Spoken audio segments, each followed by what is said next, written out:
by Adidev Music।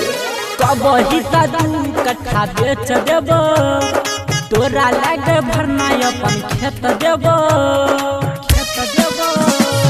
कबही तू कट्ठा बेच देबो, तोरा लागे अपन भरना खेत देबो। तोरा लागे 16 सिंगार महंगा अच्छा आ पेन्हा के दिल्ली वाला लहंगा तोरा महंगा न देबोगे।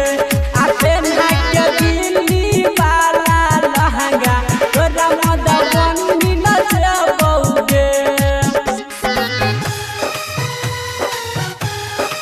अभी आप सुन रहे हैं आदिदेव म्यूजिक की शानदार प्रस्तुति।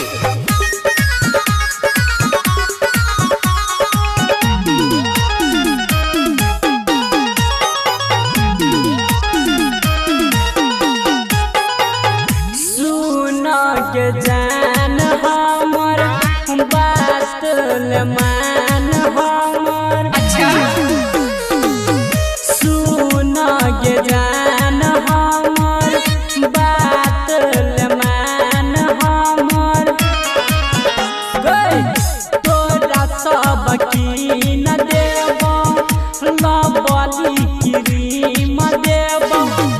कोई रनिया बन जो कनिया कंगना देबे की कहली रे।